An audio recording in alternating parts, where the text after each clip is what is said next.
All right, what's going on, Rip City Chat doing Rip City Drive? We have a big show lined up for you today. In 20 minutes, I'll be joined in studio by Chris Burkhart, the host of Blazers Game Day in Fifth Quarter, and also Courtside Mondays. At 4:20, the Godfather Dwight James is going to check in, and we'll get his take on the news that broke today involving your Portland Trailblazers. At 5 o'clock, we're going to hear from our Trailblazer insider, Sean Hiken from Rose Garden Report. And then Tyson Alger are going to join me at 5:20 to talk some football. Today would be a great day to hear from you.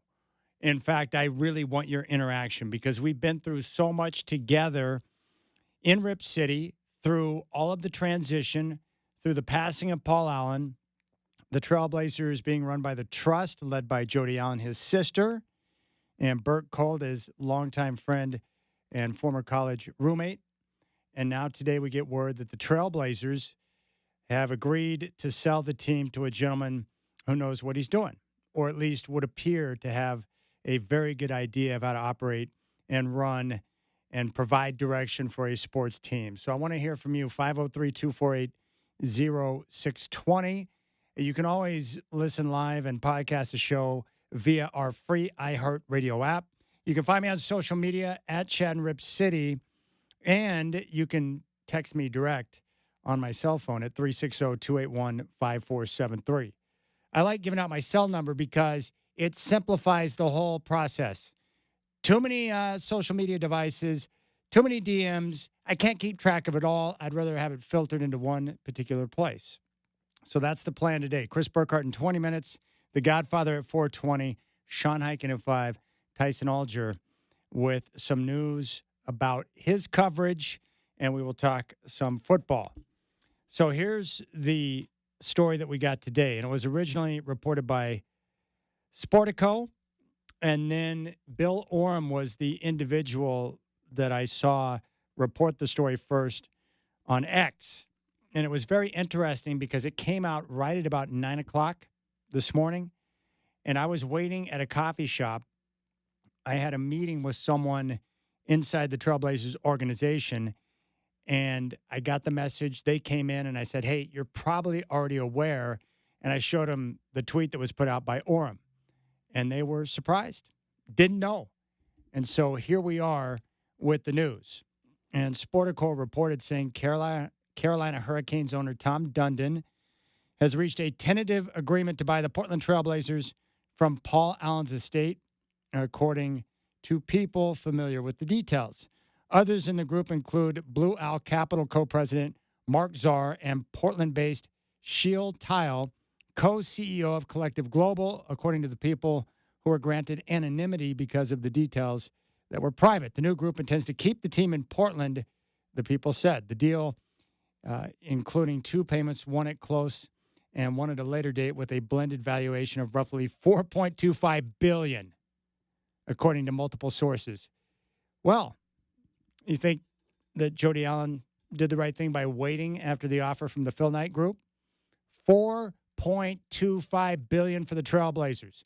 And Paul Allen originally purchased the team for $80 million. Wow. These NBA teams, it's amazing to see the increase in value over the years. Quote, we are excited, Dundon said in an email. He didn't immediately respond to a question about the price. Allen's estate declined to comment. Sportico values the team at $3.6 billion. Any transaction would require NBA approval. Well, there you go. So the question is, what all do we know?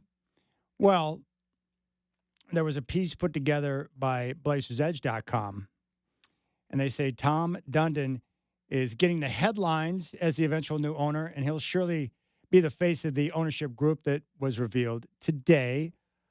Full details of all members of the ownership group may not be known yet, but Sportico's initial report also mentioned Mark Czar and Shield Tile. Well, Tom Dundon, he's 53 years old. He's known in the world of sports as the owner of the Carolina Hurricanes, which he initially bought control of in January of 2018 for $420 million. By June of 2018, he had purchased all remaining minority shares, making him the sole owner of the franchise. The Hurricanes are estimated to be worth $1.2 billion today. In 2015, Dundon started Dundon Capital Partners in Dallas. His company has invested in healthcare, auto financing, and real estate. Dundon Capital Partners has also made investments in pickleball, owning the Pro Pickleball Association. Among its pickleball interests, the company is also an investor in Top Golf. Mark Czar is best known as co-president of Blue Owl Capital Incorporated, an asset management company with $273 billion in assets under control. Blue Owl is headquartered in New York City, has 3 business units. One of those units, GP Strategic Capital, provides financing to hedge funds and private equity firms, receiving minority interest in those companies in the process.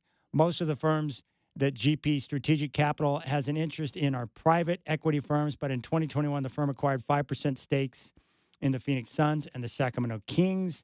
It also has minority stakes in the Minnesota Timberwolves and the Atlanta Hawks. Blue Owl's real estate business unit is based out of Chicago and focuses on sale leasebacks, buying property that it then leases back to the previous owners. The unit does not currently own any stadiums. GP Strategic Capital's third business unit is providing credit to the likes of the state of South Carolina and Brown University. Shield Tile has reportedly settled in Portland after his wife became the director of the Oregon Health Authority in 2024. Tile is the founder and co-CEO of Collective Global Management and the founder and managing partner of Amplo. Collective Global Management is an asset management company headquartered in New York City with over $1 billion in assets. Amplo, headquartered in Spring, Texas, invests in entrepreneurs who are creating companies worldwide. While we don't know all the details, the initially reported ownership group is certainly well-heeled and well-connected. Net worth figures are not publicly available for the 3 ownership group members, but various sources online estimate Dundon's net worth to be anywhere between $1.2 and $2.6 billion. With all 3 men involved with companies used to making large investments, the ownership group should have no problem obtaining the money required to purchase the team. So there you go. So my initial take, based on what I've been able to uncover through some of the people I have spoken with, I think this is the best case scenario if you are a Portland Trailblazer fan. I think this new group intends to keep the team here in Portland, and I think we'll eventually look to make an effort to get a new arena. And we'll see how that plays out, whether it's all private money or a combination of private and public money. But I think eventually that will be the plan.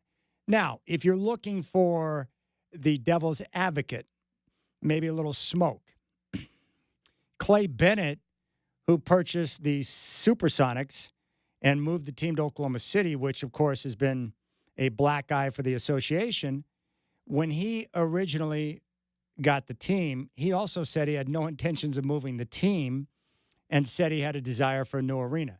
Now, when he decided to move the team to Oklahoma City, he used the arena as an out, saying, hey, I wanted to get a new arena. That was the plan. We wanted to keep the team in Seattle, but we couldn't get the funding necessary to get the new arena, so I've got to move to Oklahoma City. But that's Clay Bennett. And now with the new ownership group, I believe that the intentions are to keep the team here. He just signed a new 20-year lease to keep the Panthers in place at their current arena in Raleigh. I just don't think he has any intentions. Not only that, I don't think the NBA wants to move a team out of Portland.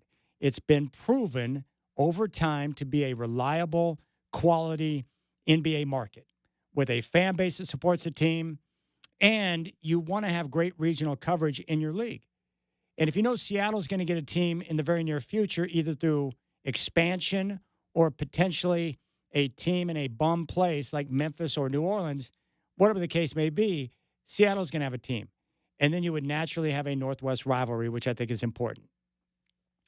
Commissioner Silver normally gets what he wants, but he also has to be patient and play the game necessary to get things that he wants done if he currently has owners who are irritated or frustrated or don't want to allow expansion, who don't want to share in the revenues, whatever the case may be.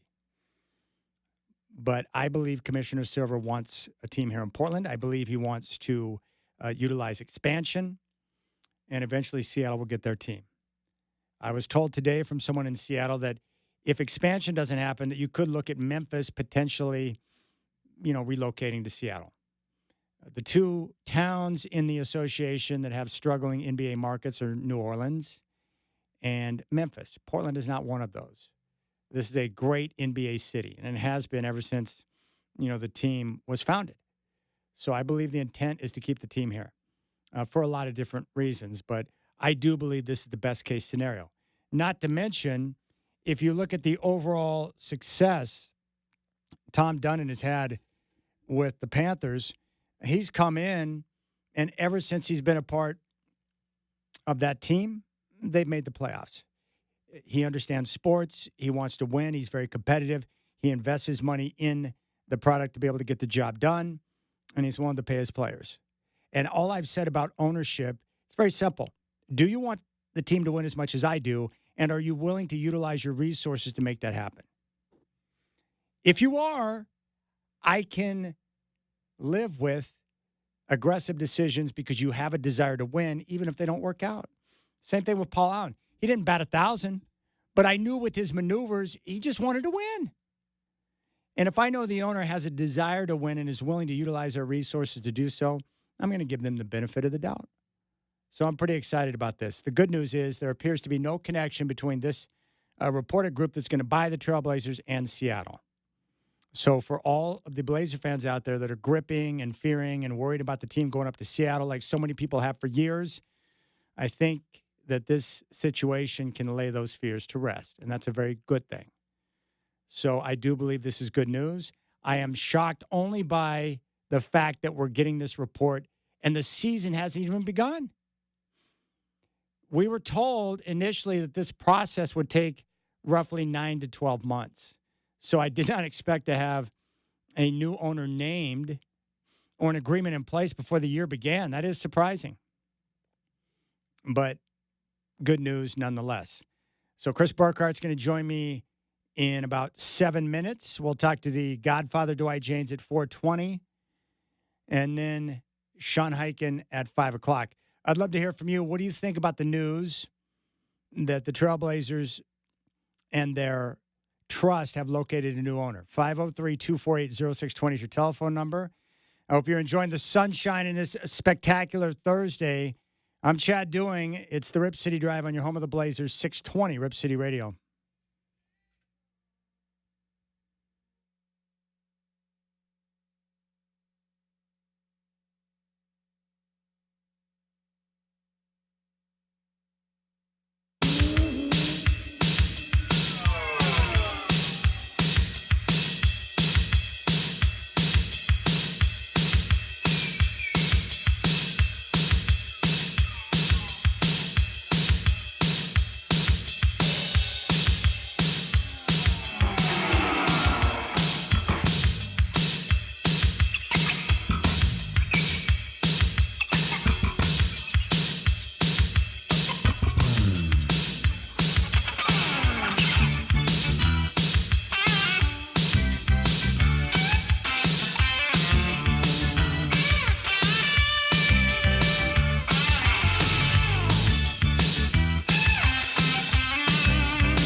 All right, Shacker just pointed out that I may have said you're listening to the Rip City Drive on a Thursday. I stand corrected. It's Wednesday. It's been a hectic Wednesday, but these are the type of days that you dream of in this business in the middle of a dead summer where there's not a lot going on. And it was nice at 9 o'clock this morning to know exactly what I was going to be talking about today. So that was very helpful. But yes, it is Wednesday. So I stand corrected. Just a lot going on today. Too many meetings, too many conversations, a lot of chaos. But you can jump on board at 503-248-0620. You can also chime in and check in on YouTube. Just go to youtube.com and pull up our homepage, Rip City Radio 620. We've got the live stream for all of our local shows, so you can check out in studio. And you can pull up any of our old shows on our YouTube page. And, of course, you can listen and podcast via our free iHeartRadio app. So fresh off of Fox 12, or should I say Coin News. And now in studio with me is my good buddy, Chris Burkhardt. What's up, brother? That's right. I was just doing a little hit with Coin with a friend of the show, Jamie Hudson. She laughed. She looked at the clock. She's like, oh, you got to go do radio. I'm like, I'm out. Ran over here. The on-air sign was on, and we're right back to it. Perfectly timed. All right. So I set up the backstory to the news that came out today and talked about the three individuals that are known to be a part of the new ownership group that was reported by Sportico. I mentioned that my initial take on it is this is probably the best case scenario for Trailblazer fans. What's your take on the news that came out today that Tom Dundon is going to be the lead for the new ownership group for the Trailblazers, who currently is the owner of the Carolina Panthers and recently purchased all the remaining shares, so he's the outright owner of the Panthers. And from the people I've spoken with that have worked in or used to work in the NHL, he's got a good reputation. I think for a fan base that is worried about relocation, I think you just got a really, really good owner to hopefully put some of those worries to rest. When he bought the Hurricanes, Chad, they were one of, if not the worst ran organizations in all of professional hockey. And they had been rumored for about a decade to be relocating. No one liked their owner. In fact, if you have been in Portland long enough, you probably remember that they were rumored, could Portland be a landing spot for the Hurricanes, right? And he comes in, he buys the team and flips that thing around. So they went 9 straight years without making it to the postseason. They haven't missed the postseason since he's been an owner. The only time, if you want to count it, was the first year when he took over midway through the season, right? So he dumps in those assets to make a winner. Also, like I said, they were a team it was them in Arizona, right, who was always rumored in relocation, and, Arizona eventually relocated to Utah. But again, all those worries, he comes in, takes over. Same thing that we're dealing with right now. People are going, well, what's he going to do? Is this going to be the guy who really acts on those rumors? Instead, dumps money into the team, makes a winner, and in 2023 announces a 20-year lease agreement to stay in the city of Raleigh and $800 million in renovations to redo the facility, to redo the area around it, make it like the Battery in Atlanta. They're adding hotels, they're adding apartments, they're adding shopping, they're adding restaurants, all that stuff, investing in the city because he saw the value in staying there when others didn't. That's the terrific part. I love the fact that he signed that new 20-year lease with the arena. It shows an investment in the local area. It's a small market, just like Portland. And I think this plays into what I believe Adam Silver wants to accomplish, which is keep the team in Portland, eventually get a team in Seattle, likely expansion. And then regionally, you've got all these different areas covered, including the Northwest with rivalry that would exist between Portland and Seattle. It sets up for something beautiful. That would be nice. And yeah, the Seattle thing, I think that's going to happen. I just don't think it's going to be via Portland relocating up there. And you want to stay here. And when people who want to freak out, and I get it. They all want the local ownership, right? First off, it helps that there is local ownership within this group that's headed by Dundon. But he's not even a Carolina guy. He's a Texas guy, born in New York, raised in Texas, lives in Dallas, right? He does not even own a house in Carolina, as per some of my research, but he invested in keeping that team there. And then the other argument is, well, an owner who has a team on the two coasts, right, on both sides of the country, he's in Texas. He's in the perfect middle point to jump on that private charter and get where he needs to go. Yeah. But need I remind you, Paul Allen wasn't local. He was a Seattle guy. That's right. I frankly don't care where the owner lives or makes their home base, what political party they support. Right. The most important thing for me when it comes to a sports owner is, do they want to win badly, and are they willing to spend their resources to make that happen? That's all I care about. Do they want to win, and are they willing to utilize their resources to make it happen? If both those things are true, I'm good. Yeah, and if you listen to Hurricane fans, they say that, they like him. He's been voted multiple times as one of the top 15 or top 10 owners in hockey. They tell you on social already, they're like, this guy doesn't hesitate to spend money. He wants to spend money. He wants to build a winner, right? And that is something that hasn't been here in Portland pretty much since the unfortunate passing of Paul Allen, right? Now, they also say that the one drawback about him is that he likes to meddle a little bit. He likes to get in, maybe talk a little too much about the personnel deals. But at the same time, I look at that, I go, I don't know if that's a negative right now, because it's an owner who is invested in that product, right? It's not saying, go save me money, go do this. It's like, no, we need this guy. I don't care what it costs, get him, right? And I think that's something that Portland fan might enjoy. All right, Rob Sipsky, who's a big Blazer fan, has chimed in. He says, sort of feels to me like we've been sitting in the car in the driveway waiting for the AC to kick on. Now we're ready to go for a drive somewhere. I, for one, am just happy with all the activity this year, much better than just sitting on our thumbs waiting to do literally anything of substance. Can't wait to see Hansen in true NBA action like December, January, and February after adjusting to games in October and November. So I agree with Rob. I think there's a lot of positive momentum. I guess the only thing that surprises me, Chris, is I did not expect an announcement in August before the season began with an actual name of who the owner is going to be. I didn't think that would happen. I wasn't even sure that we would get a name of an owner before the end of the upcoming season. So the quickness in the process surprises me. Yeah, I thought like January, February is when we'd start hearing the rumors of who was actually interested and things would start drumming up. But no, this one kind of came out of left field, and here he is. And so it's nice to hear. It's nice to know that the Blazers have a direction they're going. And what excites me a little bit is I feel like this offseason, even though a lot of people are like, what's going on? It felt like this was a first offseason that they just let Joe be the GM and do what he thought was right. Yeah. Right. And yes, he made sure that the money was right, but he made moves that he wanted to make. And now you're going to go get an owner who, he's going to have his choice. Does he want to keep that GM or not? Right. But I look at the situation. I'm excited to have the owner who's going to look at Joe and say, if you think we need player X, go get me player X. I don't care. Yeah, I love it. And this is going to be better long-term because it's difficult to run a franchise with the trust. Now you're going to have an owner who's going to be invested that wants to make things happen. But I will say this about Jody. How much more money did she gain by showing patience and waiting after the offer from the Phil Knight Group? Like $2 billion? Yeah, it was what? Yeah, right over two, right on two. Like, yeah.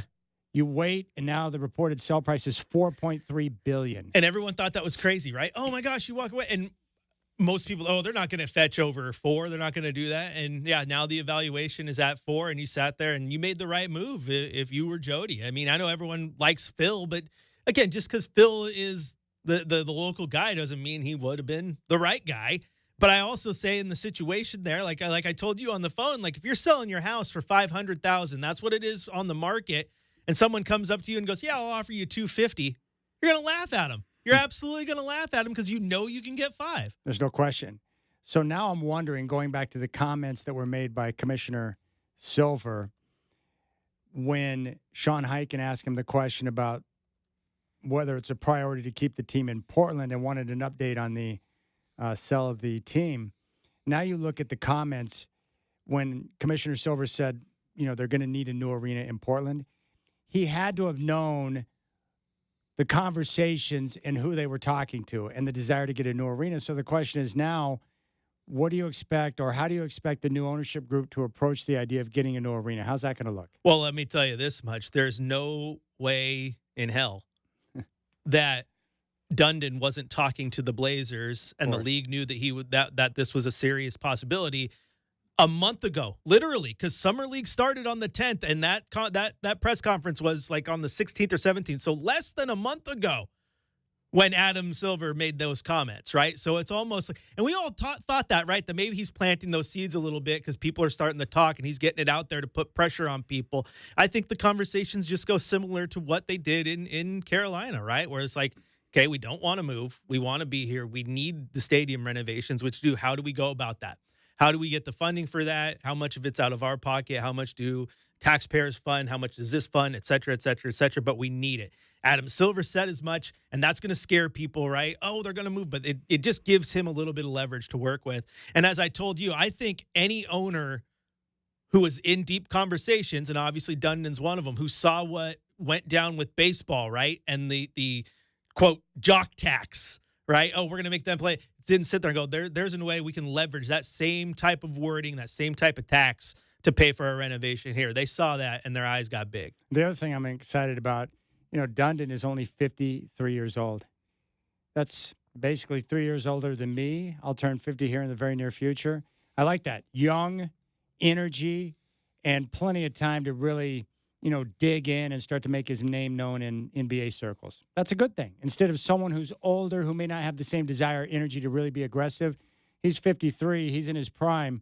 He's going to be very active. That's a good thing. Yeah, and there's no disrespect to Uncle Phil. I'm a Duck. I love Uncle Phil, but I mean, in his 80s, that's a tough ask, right? So yeah, it's good. You get a little bit of that excitement going, and again, I think you just look at the blueprint for what he's done in Carolina. He turned around one of, again, if not the worst franchise in the entire league, which is nowhere close to what Portland is right now. Portland is a good, viable franchise. The reason they've been in the low end in the standings is just because they're a young team on the come up. They're not been like severely poorly ran like Carolina was. No, he took over, flipped that thing, and ran it the way he wanted, and has turned that into a successful program. Chris Burkhardt in studio, Rip City Drive. Chad Doing with you. We're talking about the news today that the Trailblazers, according to reports, the initial report from Sportico, that Tom Dundon is leading a group and will be the new owner of the Trailblazers. From the 720 in regards to Dundon, got this text message. I think it's good. He saw what he wanted and went after it.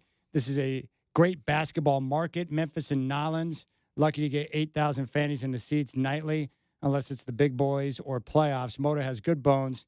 Its update has started. A full Reno is in the working stages. They totally redid MSG inside. Moda is a lot better looking design-wise. Architects can add a new facade with more glass and widen the concourses. The city is in a government-wise to help get it done. So there you go, another positive remark. I think people, Blazer fans, excited about this, right? This is a good thing.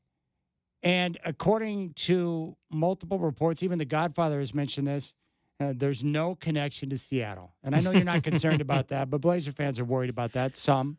Yeah, I'm not. But Blazer fans absolutely have every right to be, because they don't want their team to go. But I also think if you're a new owner like Dundon is, you should be aware of that, right? Because I don't know if there is this same, oh my gosh, they're going to leave just at the rumor, if a team like New Orleans is rumored to relocate. And they got a good fan base for the people who like them, but they don't have we're going to sell out Smoothie King Arena every single night. They struggle to sell out that arena, and it's the smallest in the league, right? It's a football town. They love their New Orleans Saints. You know what I'm saying? But Portland fans love this team. They've always supported this team.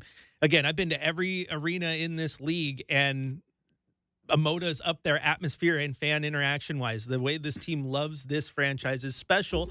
And again, I think Dundon knows that, and they know they can build off something. And like that, that last comment about, Moda having good bones, it does. It does. I think you can do to Moda what you did to the Delta Center, what they did up in Seattle with Key Arena, and that is you keep the skeleton of it, and that Arena Bowl gets completely gutted, completely reworked, make the concourse bigger, add better or more suites. Maybe you lose 1,000 seats or whatever, but you're still at over 18,000 and you're looking good, and you've just put yourself up to a 2025 NBA arena standard. Here's a quote from Dundon in regards to his passion for the fan experience. Quote, "I don't think I'm happy with what a fan gets when they come here. We want to make sure that someone feels they got value, they got entertainment, and that they tell their friends, I'm not going to do a lot of talking. We're going to go out and do things." I like that. Someone that's engaged and cares about the fan experience. He's had great success. That's what I love, too. Just look at the track record of success with the Panthers. He stepped in. Hurricanes. Sorry. Hurricanes. Look at the success.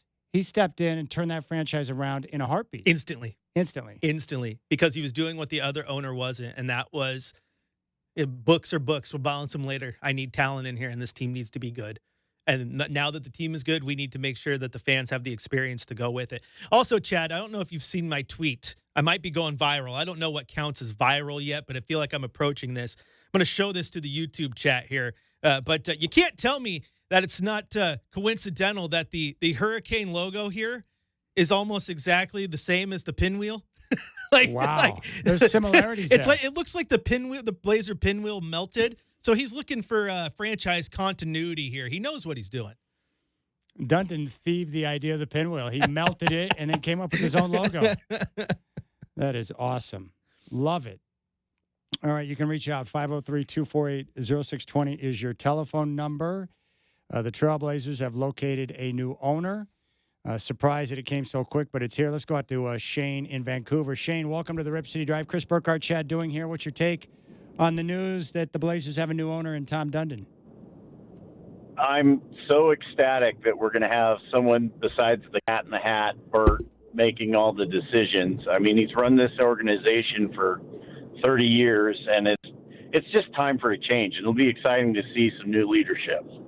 Yeah, exactly. New leadership and the track record of success in Carolina is very appealing to me because it looks like he'll come in and want to invest his resources in the team to make sure we win.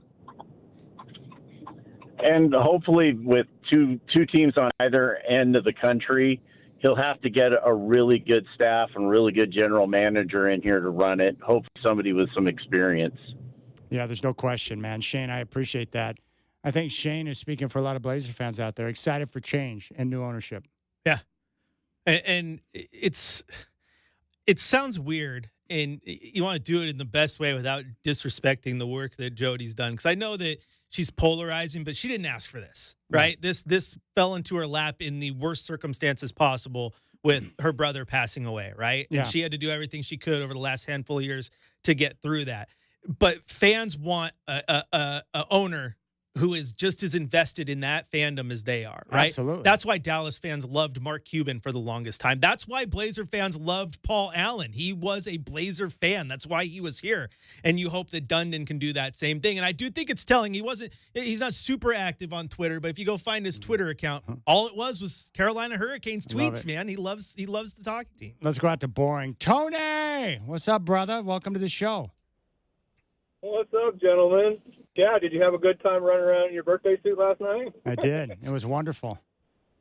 Nothing like being home alone. Hey, what a great day! I think this is awesome news. What a freaking off season this team's had. Like it's been nothing but good, which always freaks me out because then that means there's something bad around the corner. But I'm just enjoying this, and yeah, just a great off season for the Blazers, and hopefully we have a sweet playoff run this year. Yeah, no question, man. I appreciate it, buddy. There's Tony and Boring. People are excited. And he's got a track record of success. 53 years old, and he has turned Carolina around. And now he steps in with the desire to get things done.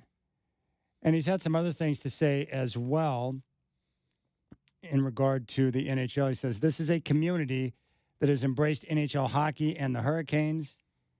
Over the years, there has been speculation and innuendo and rumors about the future of this franchise. As I've repeatedly said, this franchise wasn't going anywhere, and it isn't going anywhere. That was the commissioner when Dundon took over.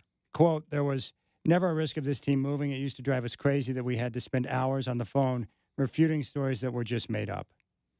So he's been through this before, dealing with rumors and innuendos about a team moving.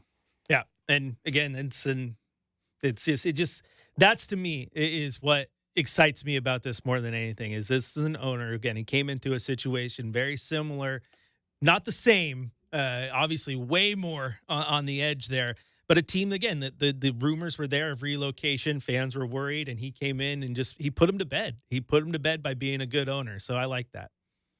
What was that, Shacker? I mean, we can move on. All right, 503-248-0620 is your telephone number. You can jump on board. We'd like to hear your thoughts on, the news that the Blazers have got a new owner. I didn't expect it to come so soon, but jump on board 503-248-0620. You can check us out on the live stream at YouTube. Just go to youtube.com and pull up our homepage, Rip City Radio 620.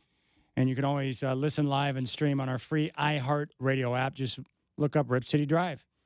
Chad Doing, Chris Burkhart with you, Rip City Drive on your home of the Blazers, 620 Rip City Radio.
All right, I think congratulations are in order. Chris Burkhart's got his wedding anniversary coming up. So this will be your 12th year wedding anniversary, but you've been a couple for 21 years?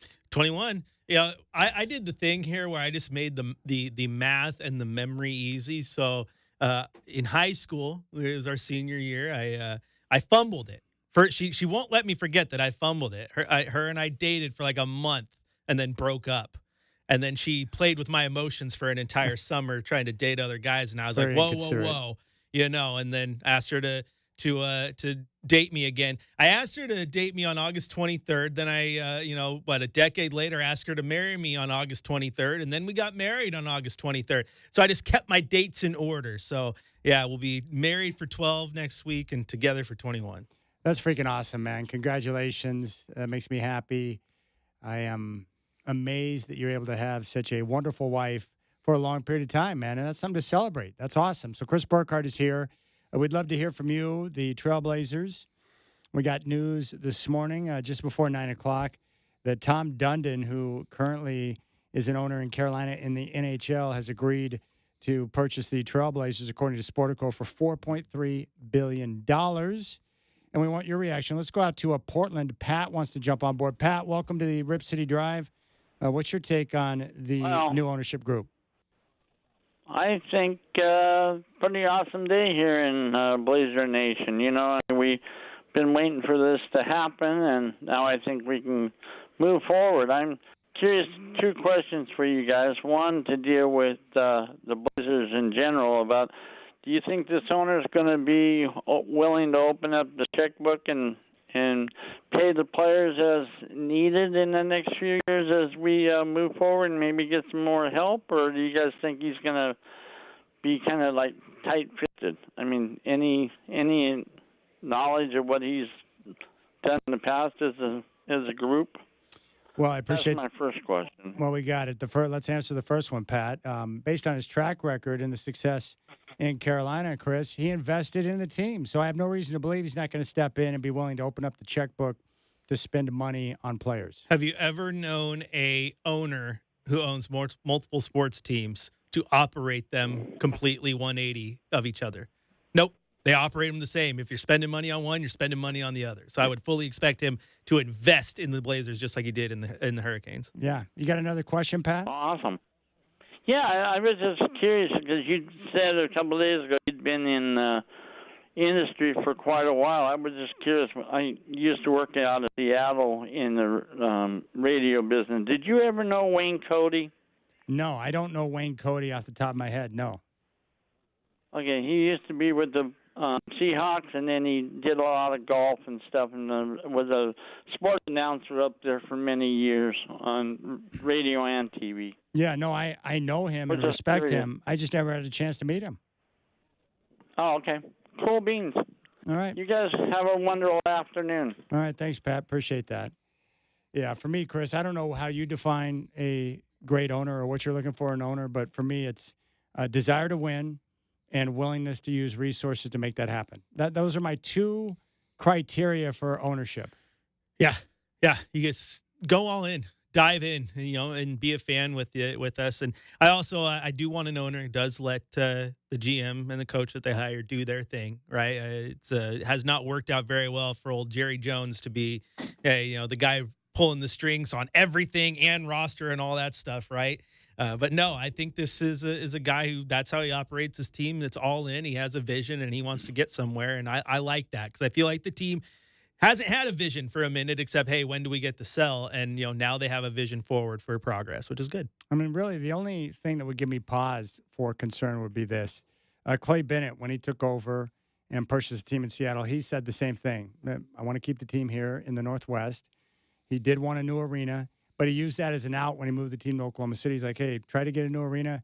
We couldn't get the support we needed, so we're going to move it to Oklahoma City.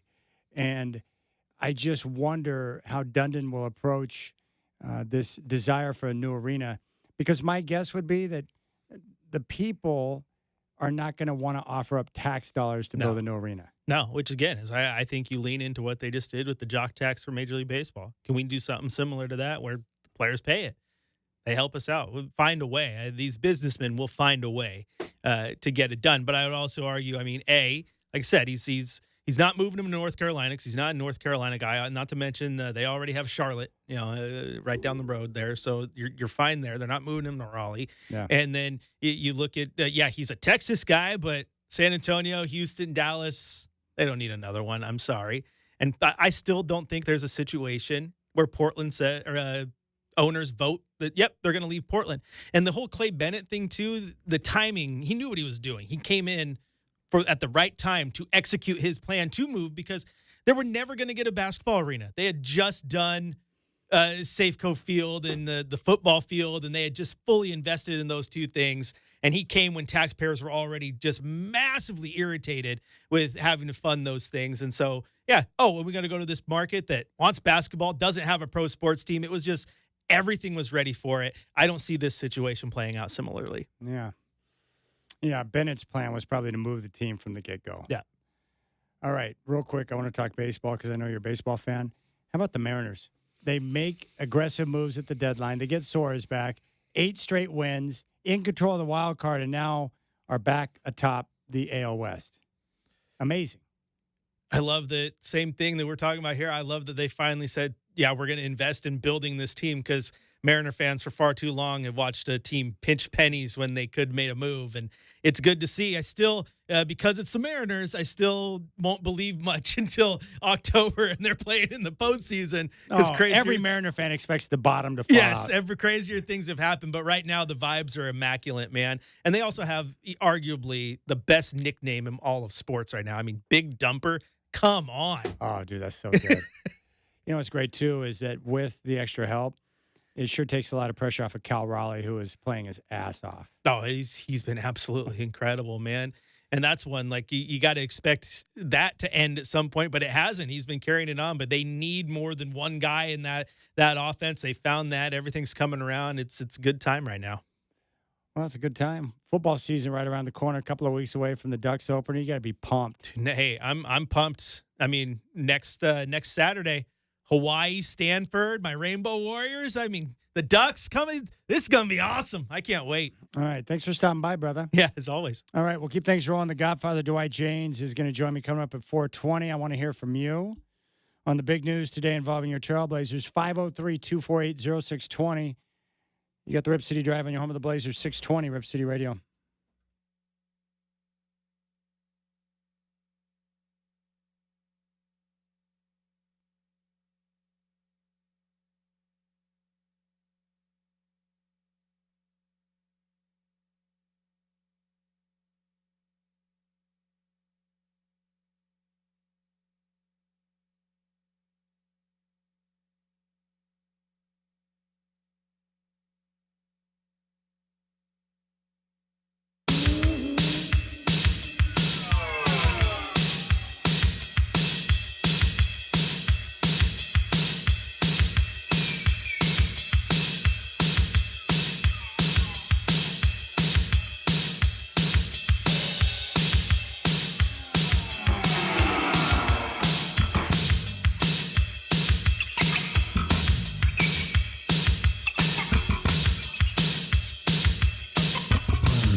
Thanks, Michael. This is a great song. Little talking heads for you on a Wednesday. All right, this is a message that came in from someone I know really well, a big Blazer fan. Just between us, I'm really enjoying the show this afternoon. You are delivering facts without having to worry about being concerned about, quote, clickbait, like some other folks. The Godfather, his column today was basically, quote, hey, not so fast. What else is a new owner going to do except say that he has no intention of moving the team? And it's pretty cool watching the show on YouTube. Until yesterday, I had no idea I could do that. Have a great show, and thank you for keeping it real. Thank you for the message from the 503. I appreciate that. And we'll talk to the Godfather coming up at 420. You know, basically with the news today that Tom Dundon, owner of the Carolina Hurricanes, he is going to purchase the Trailblazers for just over $4 billion. I'm excited about it because I think in the end it means great news for Blazer fans. I've maintained the same thing all along. I never thought the Blazers were going to move. I don't think the NBA has any intention of allowing that to happen. And this news today further solidifies that in my mind. Now, technically, could he move the team? Yes. Yes, of course. Like, I don't care what type of advocacy group you put together or what type of local support you have. If a billionaire wants to move a team, he'll find a way to move the team. But I don't think that's the plan. And I think the look at what he's done in Carolina with the Hurricanes is a perfect example. Small market, a bit messy when he took over, but he's invested and committed to making it work there. The other thing, too, is that if you're buying an NBA team, why would you take a team out of a successful market and move it to a location that may not be as successful? Now, the real challenge, I think, will be if he's looking at getting a new arena and not just a full, like, facelift renovation of Moda Center. You know, there could be challenges there. You know, Burkhart mentioned maybe the jock tax would be a way to get some, you know, public funds into the mix, but my guess would be they'll have to get it done with private equity. But, I mean, he and his partners who are going to be a part of this ownership group, they know how to get big deals done like that. You know, maybe they look to go outside of the city of Portland, and maybe you get in a brand new arena out in Wilsonville or Hillsborough or somewhere where you go somewhere where it's a little more business friendly. There are options there. But I think in the end, this is good news for the Blazers. And more importantly, this is a guy, Dundon, young, 53 years old.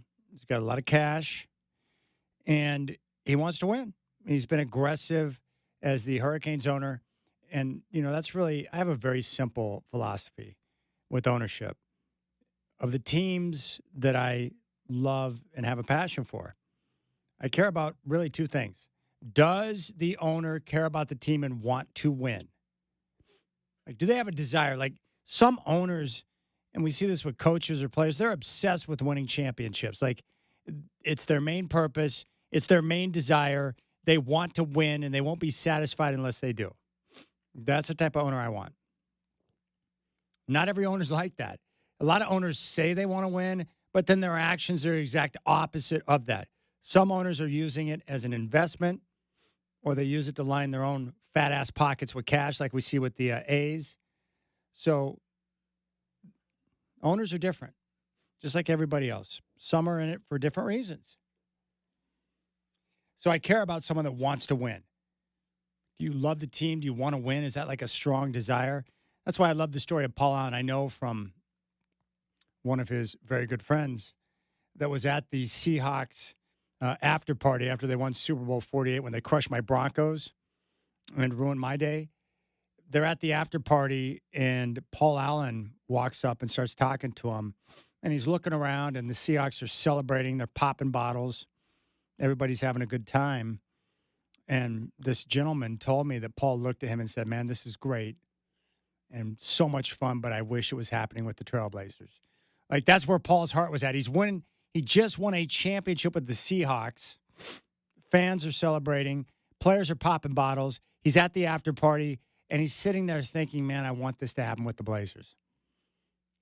All right, so number one priority, does he want to win? Does the owner have a desire to win?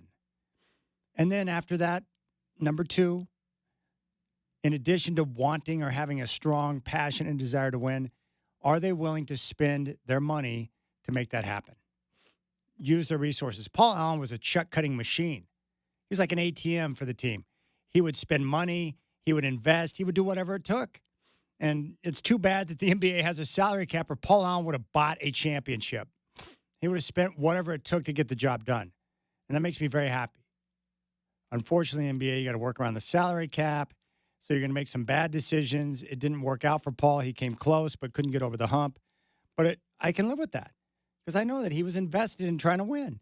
And he spent a lot of freaking money to make that happen.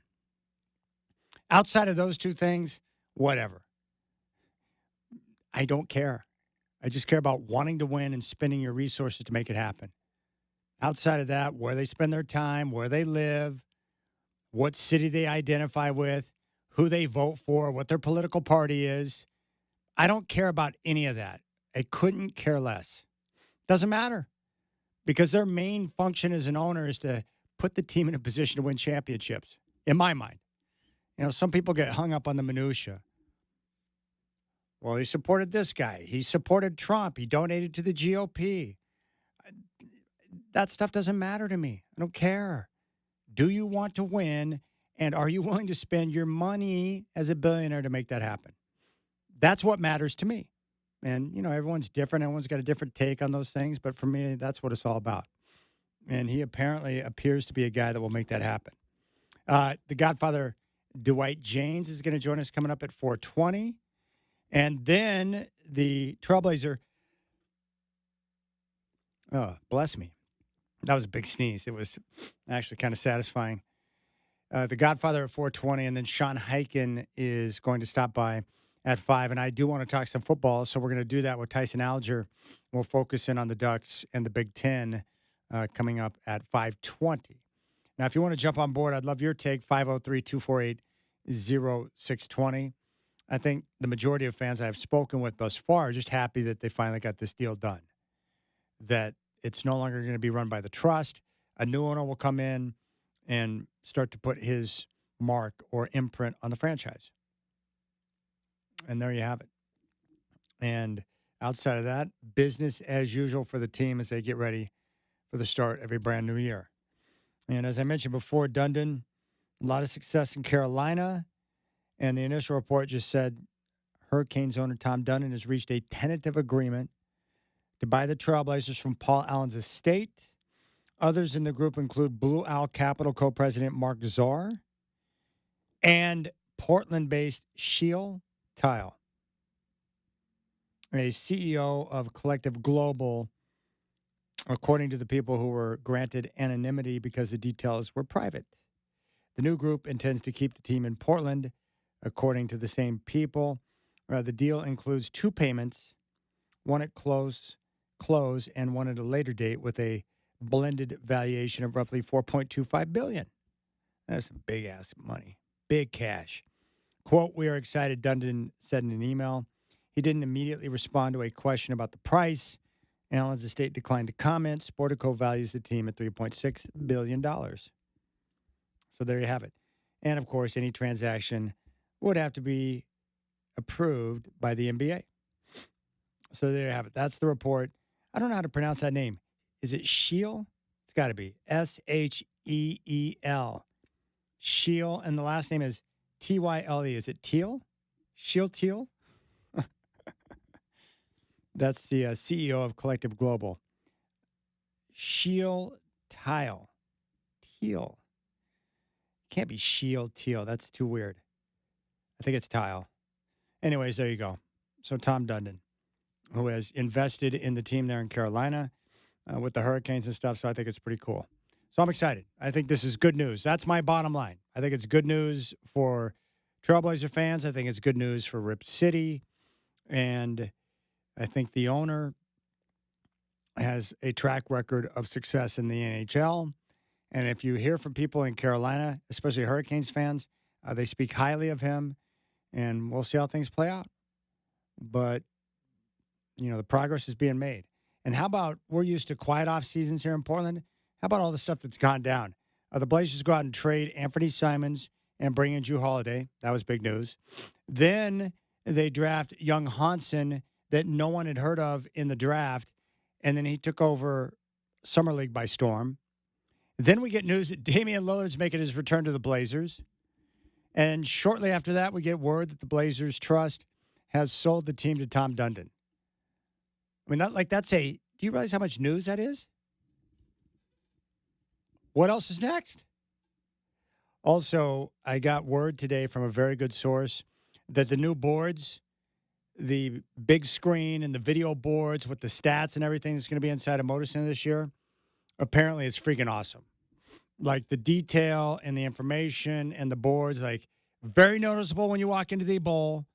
And it's going to provide you with all sorts of different stats and information with graphics and everything. I cannot wait to see it. I have not been inside the arena since they mounted all of that stuff.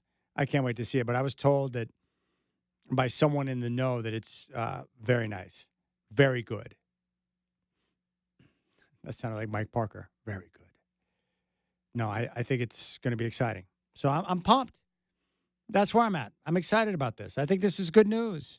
So you can jump on board, 503-248-0620. The Godfather, Dwight James, is going to join us here in a few minutes. And, you know, I haven't talked to him specifically yet, and I think that will make for a better conversation. So I don't know exactly what his take is. And the good thing is he's had time since this morning. I prefer it when news breaks like it did today at 9 to give me time to prepare. But I have not spoken with the Godfather, so I don't know all of his, details and thoughts on the situation. But he's certainly been around this type of thing before.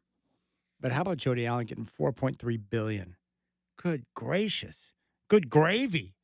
And we knew, everything kind of lined up the way we thought it would originally, that the team, I heard this a few years ago, that they would not sell until after the new TV deal was in place, because they knew that all the teams in the NBA, their value would increase significantly after the new TV revenues were announced. And so they get this done. They sell the team for a reported $4.3 billion. Think about that type of money for the trust and all the work that Paul Allen wants to do with his charities. So this is great. All right, the Godfather's going to join us next. We'll get his take, and then Sean Hiken at 5 o'clock. The NBA schedule will drop tomorrow, so we'll dig and do a deep dive on that tomorrow here on the Rip City Drive. On your home of the Blazers, 620 Rip City Radio.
All right, our next guest you can read at dwightjames.substack.com, and he's got a new piece out on the news that broke today that Tom Dundon has agreed to purchase the Trailblazers for a reported $4.3 billion. The Godfather Dwight James joins us once again. How about Michael Shacker buttering you up with a little cashmere? You got it like that, Dwight.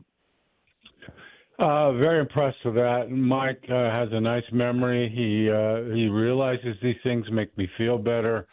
So I'm in a much better mood now, Chad, since I heard just that little bit of that song. Okay, good. Now, I was talking with someone in Seattle today, and if I was looking at a potential negative to the news today that Tom Dundon has agreed to purchase the team, what they said is that when Clay Bennett purchased the Sonics, he said the same thing, that the intention was to keep the team in Seattle, that he wanted a new arena, but then use the arena deal as an out when he moved the team to Oklahoma City. He's like, hey, we want to keep the team here, but we couldn't get an arena done, so we have no choice but to move to Oklahoma City. So, I mean, is that the potential, negative to this story today? How do you see it?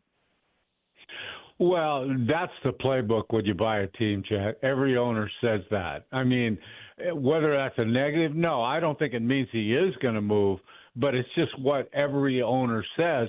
Look, if he is going to move it, by the terms of the lease, he's got to, he'd have to spend this coming season in Portland anyway, regardless, and then probably a couple more after that.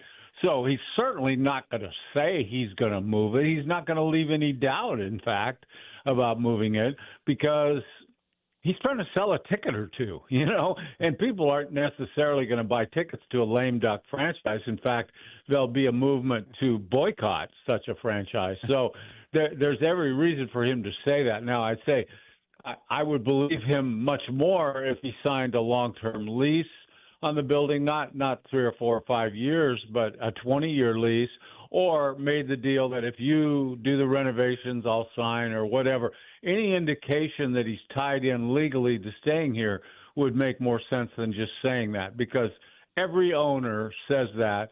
And I'm glad you brought that up about, Clay Bennett in Seattle. Of course, he said, yeah, we're going to keep the team here. Of course. And then, the moving vans started backing up a few days later, probably. Can you imagine what that would look like if he took over as the new owner? He said, hey, my every intention is to move this team to Carolina. Sorry. People would go crazy. Yeah. Yeah. I mean, he could move it anywhere. I mean, look, he never lived in Carolina. He's a Texan, and he didn't move to Carolina, so he could move it to Las Vegas, and at least if he didn't move there, it'd be a lot closer to his house than Portland would. So, he has no ties here. And I'm just saying, I'm not saying he's moving it. I'm just saying you can't say that he's not going to just based on what he said. Yes, I would agree with that assessment as well. Now, in your research after the story broke, have you found any connection between Dundon and Seattle? No, none at all, Chad. And in fact, I still, after all these years, have good sources in hockey. And my hockey people tell me he's known in the NHL as a good owner. They have been good since he took over, and they were a laughingstock before that. And so he's known as a guy who wants to win.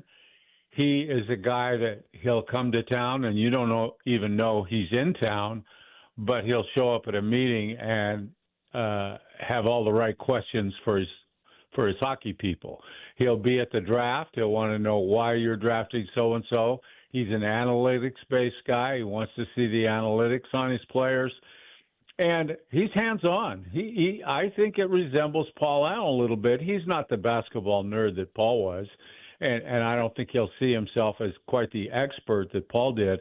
But he's interested, and he's a winner, and he wants to win. And those are all good things to hear about an owner. You want a guy who's invested enough in the emotionally in your team to just want to win. And I think he'll do that. How he goes about that, I don't know. I'm sure there's people at the Moda Center who are a little nervous now about job security, and I can understand that. I think we all know what happens when the big boss changes in whatever business you're in, and pretty soon he starts bringing his own people in, and then those people start bringing their own people in, and pretty soon there's a lot of changes in whatever business you're talking about. I mean, I went through that experience in San Francisco. The guy that brought me down made the new word that he was moving back to New York, and right away I was like, uh-oh, because the new guy comes in and he starts, putting his own imprints on the station and brought in his own people. And, it's not a surprise. I get it. I would do the same thing as would you. So what have you learned? I mean, when you look at his track record in Carolina with the Hurricanes, by investing there, keeping the team there, and having it be wildly successful under his watch, what does that tell you, if anything, about what his plans may be here? That's a good question, Chad, and I've tried to anticipate that. It's interesting to me that he sees himself as a bit of a builder, and when he went in to the hurricane business, so to speak, he did some, and he's got a hurricane waiting for him here too, as a matter of fact. But he went into the business of building, and that meant some improvements to the arena. It meant developing the area around the arena, which they've done, and made it a more vibrant area. And guess what? He has the same kind of challenge to do here. Maybe that appeals to him. Maybe he sees a way to do that. He's got some leverage, I think, because the suburbs would love to have that franchise out there and be willing to help him out in areas where maybe the city would not. So there's leverage there, and he's got governmental people already saying they have committed to helping with the arena. So we'll see how that plays out, and it's going to take a little time, but I'm optimistic off of what he did in the hockey business, and the people I've talked to said he's very thorough. He grounds himself on as much information as possible, and he makes the right moves. And I couldn't find a lot of criticism of him among NHL people who seem to respect the way the franchise has comported itself as a member of the National Hockey League. Well, we got this message that came out from it was a statement that was put out on from Rip City Forever, this group of local leaders that want to keep the Trailblazers here in town. It says, quote, public expressions intending to keep the Blazers in Portland are just the first step. Once a sale agreement is finalized, we're ready to help put words into action. What's needed is a public-private partnership for a new or renovated arena to ensure Portland remains Rip City forever. Let's seize this once-in-a-generation opportunity to send a powerful message, an optimistic message to ourselves and the nation about the future of our city and state at a time when it's needed most. That, according to Rip City Forever. I guess my question would be, like, when it comes to billionaire owners, like, what can you do locally, if anything, to prevent an owner from doing what they want to do with their team that they're spending billions of dollars on? Well, first of all, Chad, I need to ask you a question. In that statement that you just read, would you like some French dressing with that word salad that you just read? Yeah, please. It's a little dry. It was a lot of words there, but I really am not really sure what's concrete in there and what's meaningful. And that stuff's nonsense, isn't it? Yeah, they want to help, but it's nonsense. Yeah. Yeah. You said that. I didn't, just Okay. in case the subject comes up. But yeah, I don't know what exactly they can do, because Chad, this guy, if he's ratified by the league, and I'm sure he will be, or they wouldn't have gone this far to leak out the information that he was going to be the buyer, and it was leaked intentionally, I'm sure. So he'll be ratified by the league at a certain point. We'll get to know him. The only way to know what he's going to do is to, watch him and see what he does. And, again, though, Portland's going to have a pro sports franchise owned by somebody who doesn't live here. I've always felt that's a perilous situation. I've never liked it. I like Paul as an owner. I would have preferred, though, that he lived in Portland. I would prefer a Portlander owned our teams, because you're always in somewhat jeopardy when they don't live here, I believe. And so we'll have to go through that again. But that's not to say he couldn't be a great owner. I mean, you just never know. I've said this on the air before. You never know about an owner until he owns it, because they can think a lot of things before they do, and then they get in that chair, and then they find out it's not the way they thought it was going to be. That's a good point. And he's hearing things from leaders in Portland, and well, until he gets to Portland and actually meets those owners face to face, and they know he's the guy, then we'll find out what those politicians are really going to do for him.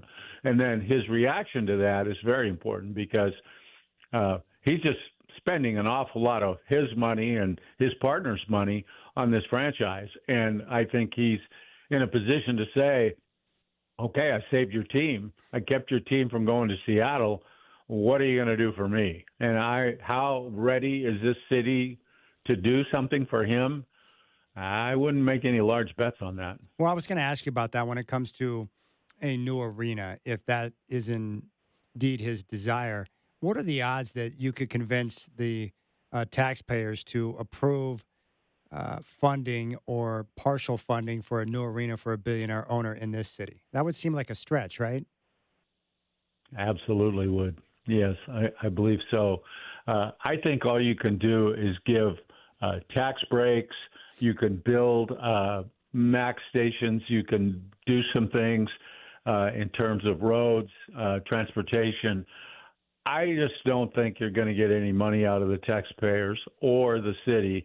And I think that partnership has to be a private partnership between private parties, in that if he's going to get some real estate, which is possible, he could get real estate associated with that building and then do development on it, he would reap the profits for that. And I think that's a more realistic situation. We'll let you have this block or that block, and you go ahead and develop it whatever way you want. We won't tax you on it for a while, whatever deal they have to make to get that area up to speed as a destination area for the arena, so that you have a chance to make money if your team isn't necessarily in the playoffs or, whatever happens, because you don't want to be directly associated with wins and losses in terms of the effect on your profit margin. And, people think I'm being negative when I talk about all this stuff. This is real talk. This is the way that world works with owners, with teams, and municipalities. And I think the city needs to understand that, because they haven't had a lot of dealings with this. They didn't build that arena. Paul Allen did. And I often think they're very naive when it comes to these sorts of things, and they better get good advice. They better go out and hire somebody like, for instance, Chris Oxley is now in the consultant business, used to work for the Trailblazers, really smart guy. Bring him aboard to advise you on what's a fair deal, what kind of things the city can do without kind of coming back to the taxpayers again or adding more money to our gas tax, you know? Yeah, that's what we need, higher gas prices, of course. Yeah. So what you're saying is there's other ways where local leaders can support the new owner without having new taxes for people. Right. Okay. Now, you would hope. yes. Yeah. Now, with the arena site, I mean, if his intention is definitely to keep the team here, into the foreseeable future, can you do anything with that? Like, if you were to do a full renovation facelift on the Moda Center and get it up to standard, can you do something with that area, or is it probably best to look at a new place around the area to build a brand new arena? Well, what's often done, Chad, is if you can even find, say you wanted to build a new arena, which I would kind of endorse rather than try to modify that.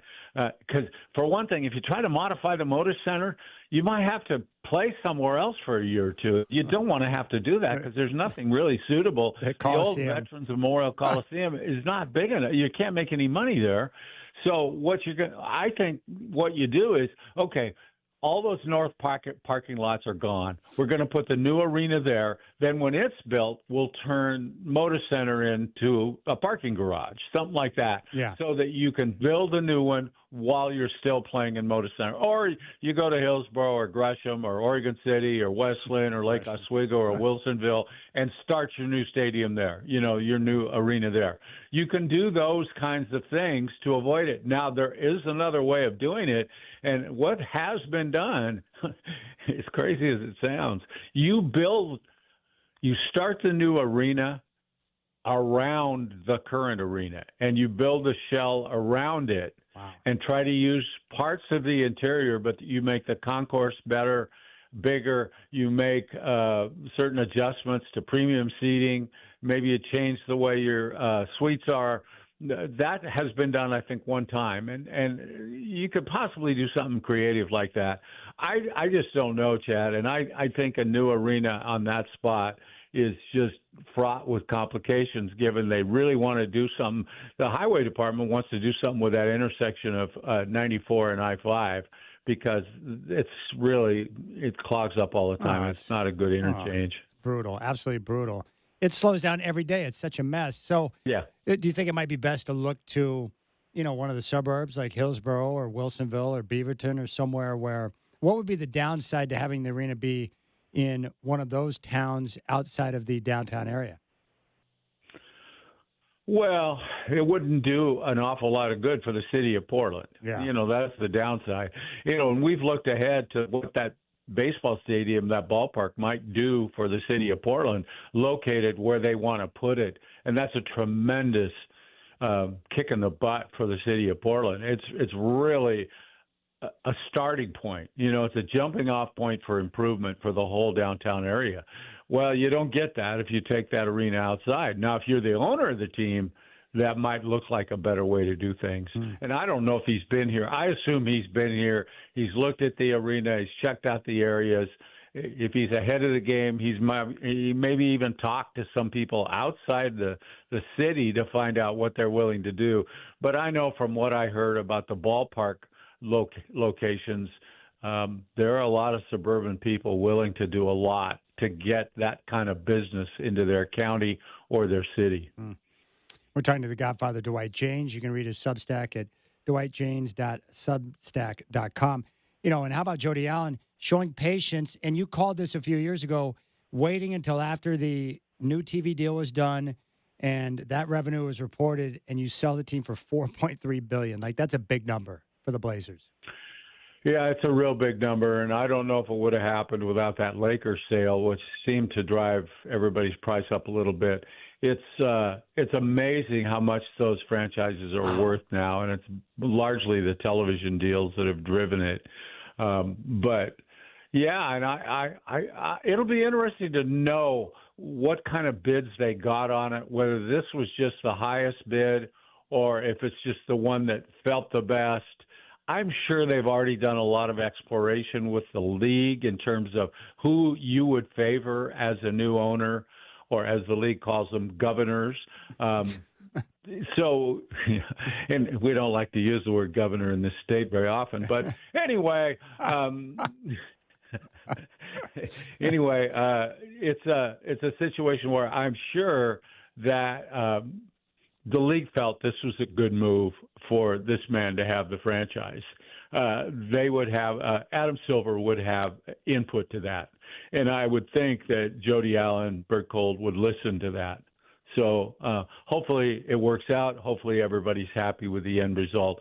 But again, people, we don't know yet. So don't get depressed about it. Don't get too encouraged about it. Let's just wait and see how this man performs as the owner, what he wants to do, and what sort of agreements he signs. Does he really want to stay in Portland, or is he willing to tie himself to Portland legally? May I ask you a baseball question before you part? Yes, you may. As many baseball questions as you'd like. Okay. The Mariners, they were aggressive at the deadline for the first time in forever. Yeah. Cal Raleigh's been amazing. They've won 8 straight and now look like a team that should be feared in the American League. What's your read on that? They have a great roster, Chad. They should be in the World Series. They probably have the best team in the American League right now. Wow. It's a great year for them to sneak in because I've never seen a year like this where all the big-time teams, all the favorites, they are stinking it up right now. Oh, what about the Dodgers? Mets Just and terrible. the Yankees and the Dodgers and the Phillies and the Cubs and all these teams. Here's the best record in the major leagues, Milwaukee Brewers. Amazing. Man, oh, man. And what a good club. If you have extra innings package, watch that team play. They make about one mistake a week. Man, oh, man, they do a great job. Pat Murphy, the manager, former Arizona State head coach, he's doing a great job, and they love him there.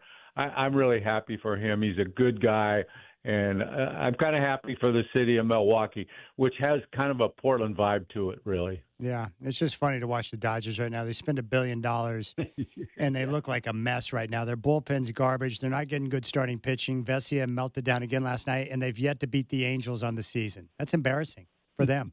Yeah.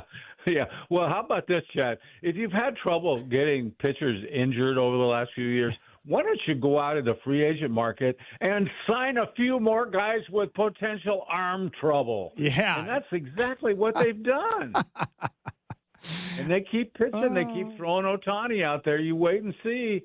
He hasn't hit well since he started pitching, and I would worry about that arm of his. You better be careful with that guy because you don't want to lose his bat. All right, Godfather. I appreciate the breakdown, man. Good work, and we'll catch up soon. All right, Chad. Always a pleasure. Always good. That's the man right there, Godfather. Joining us, Sean Hiken, going to stop by at 5 o'clock. You can jump on board 503-248-0620. The Blazers have a new owner, and I want your take on it. You got the Rip City Drive on your home of the Blazers, 620 Rip City Radio.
I think this song would qualify as one of my favorite songs of all time. I remember where I was back in like 84, 85. It was right around Christmas time, driving around Utica Square in Tulsa, Oklahoma. And I heard this song for the first time. Now, the story I heard on this song, and I've had a chance to interview the lead singer of Foreigner before, who was one of my favorites, Lou Gramm. So I'm trying to think, who is the other? This is a sign of my brain not being as productive as it once was. Lead man for Foreigner. Founder of Foreigner.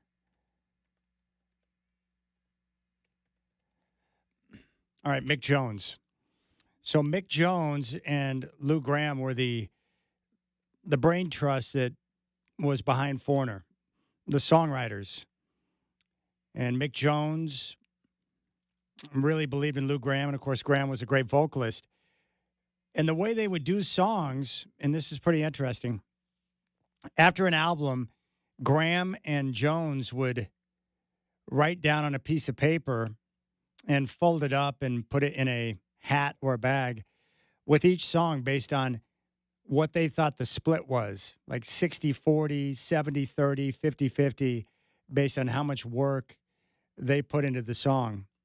And I thought that was interesting, or an interesting way of doing it. And then they normally would agree on all the songs because they knew how much work they put in and who contributed the most in terms of lyrics or music or whatever the case may be, composition. And then from there, that's how they would determine the songwriting credits. And of course, when you get songwriting credits, that means more money in your pocket. Well, Lou said that when they went to work on I Want to Know What Love Is, he said that he and Mick got together every night for multiple weeks, and they both poured their heart and soul into the song. And Lou said he sang his ass off of that song, unlike any other song, and it turned out to be a masterpiece, their only number one song, and they've had just a ton of smash hits. That Foreigner 4 record is one of the best albums I've ever listened to, and every song on it is money. Well, anyways, Mick, and this is where the relationship fractured, and it was not quite the same after this moment. You know, Mick wanted this song. He loved the song. He knew it was going to be a smash hit. And so when they were done with I Want to Know What Love Is, they both did their deal on the piece of paper to write down, the number that they thought. And Gramm, based on the effort and work he had put in, wrote down 60, 40, or 50-50, because it was pretty much evenly distributed amongst the two in terms of the work on the song. Well, Mick had put in on his piece of paper 90-10 in favor of him, and that caused the fracture. And the reason why Mick did that is because he knew it was going to be a smash hit. Turned out to be their only number one song. And, of course, he made a fortune off of it. And so after that moment and that experience, it changed everything in their dynamic in the band. And that's when Lou decided to take off and do a solo album and kind of break away. And, the relationship, while they remained friends and colleagues to a degree, it was never the same. Just leave it to the ego to destroy everything that's wonderful. But that's how that went down. 90-10. Wait a second, bro. I contributed lyrics. I sang my ass off. We worked on it night after night after night for weeks. 90-10 my backside. So he felt like he had been stabbed in the back. And there you have it. The only number one song. Still a great song, though. Of course, when I was young, I didn't know the backstory to any of that kind of stuff. That it created tension or that people hated each other for the way it turned out. But it was a great song. All right. Telephone number 503-248-0620. We've been discussing the news that the Blazers have a new owner. According to Sportico, Tom Dundon is going to buy the team for $4.3 billion. $4.3 billion. Like, that is unreal. And I was trying to, I heard this the other day. Okay, this is pretty interesting. You might find this. Because, what's the difference? $1 million seems like a lot of money. $1 billion seems like a lot of money. But what's the difference between $1 million and $1 billion? Because keep in mind, Paul Allen actually purchased the team for $80 million. and they sell for $4.3 billion. I heard this the other day on a podcast or something. So 1 million seconds. This is how you know the difference between a million and a billion. 1 million seconds is equal to 11 days, 13 hours, and 46 minutes and 40 seconds. But if you want to know how long 1 billion seconds is, 31.7 years. 11 days compared to 31 years. And the team sells for $4.3 billion after Paul purchased it for $80. That's incredible. Sean Hiken from Rose Garden Report, who is our Trailblazer insider on 620 Rip City Radio, he will join us next, and we'll get his intel and take on the news that broke today. I appreciate your time. Hope you're enjoying your Wednesday. You got the Rip City Drive on your home of the Blazers, 620 Rip City Radio.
All right, joining us now is Sean Hiken, who's our Trailblazer insider from Rose Garden Report.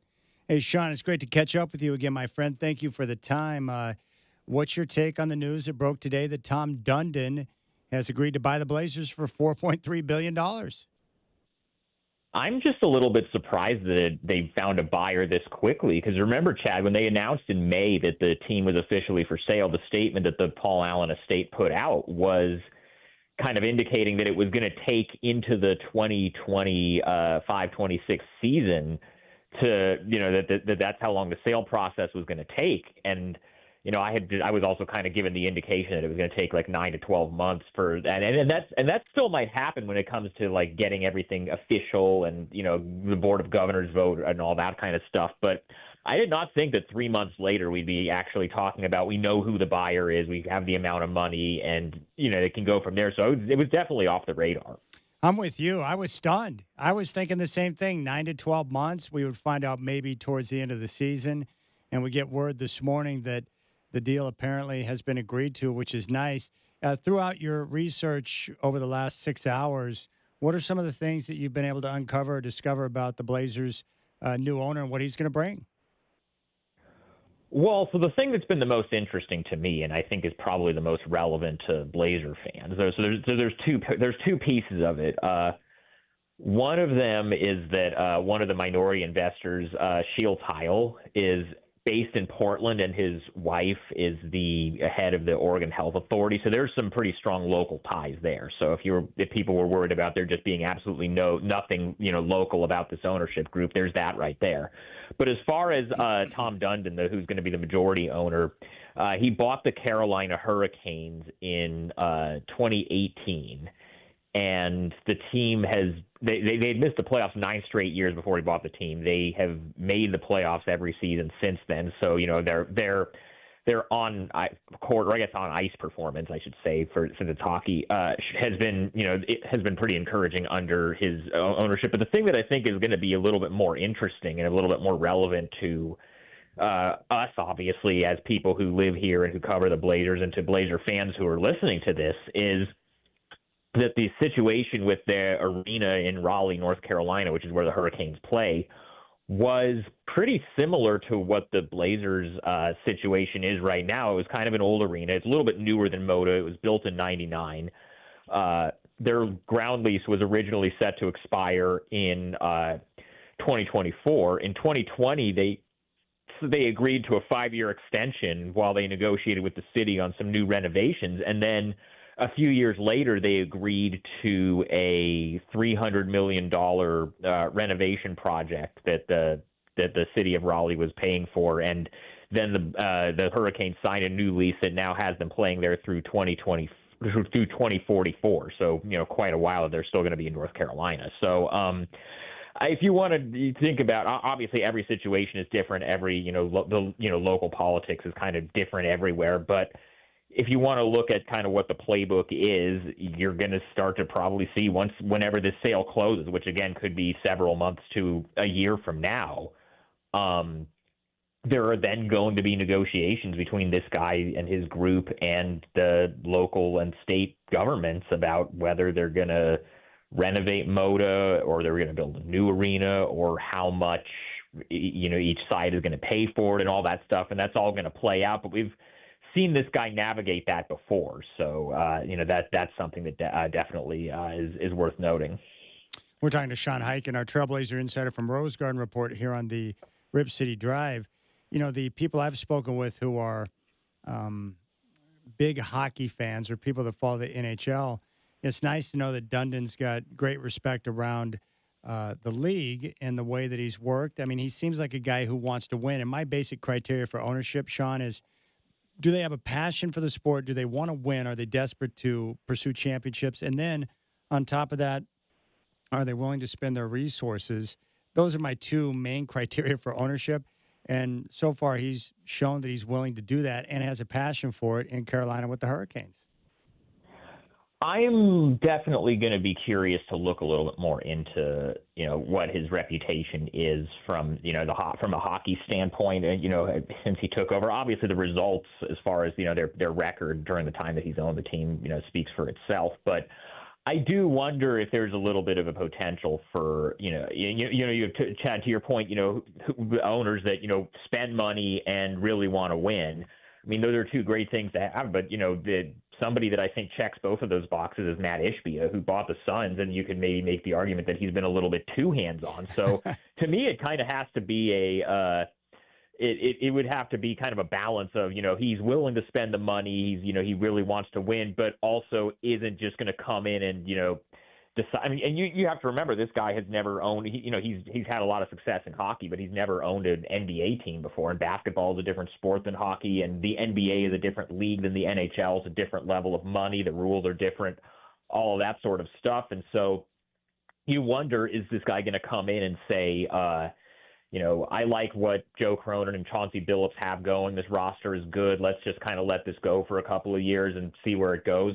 Or is he going to come in and say, okay, I want to bring my own people in, trade everybody, trade all the draft picks, all this, fire everybody, it could go one of two ways with a new owner. So, we'll see how it ends up shaking out. But I think I think this coming season is going to be pretty status quo, because it's going to take several months for the Board of Governors to actually approve it and the sale to close and this guy to take over. So it's probably not going to affect this season much, but I'm very curious to see, if he is this passionate about winning and willing to spend money, kind of how does that manifest itself? That's something I'm still a little curious about. Yeah, I think credit is due to Jody Allen as well. She was in charge of the trust. She showed patience.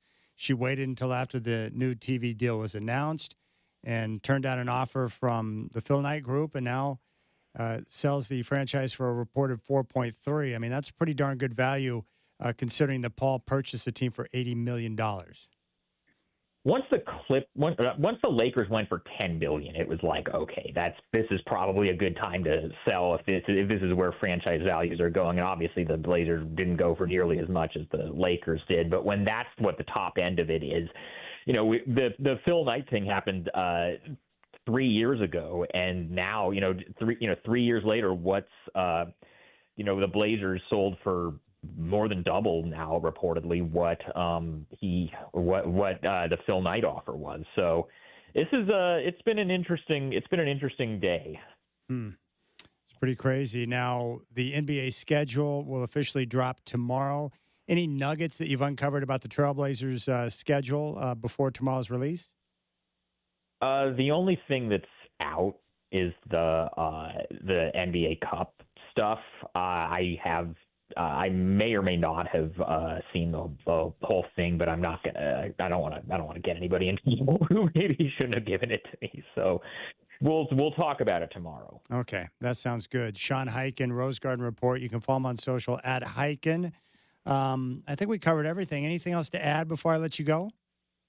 No, I'm still just kind of processing everything that's going on today. This is obviously very out of nowhere. I think just based on everything that we've heard, that based on like everything, all the messaging that's been out there about their intentions to keep the team in Portland and some of the local ties of some of the minority investors, I think this is, considering some of the stuff that's been out there about the team potentially moving, I think overall this is very good news. Yeah, that's what I think. I mean, and no ties to Seattle.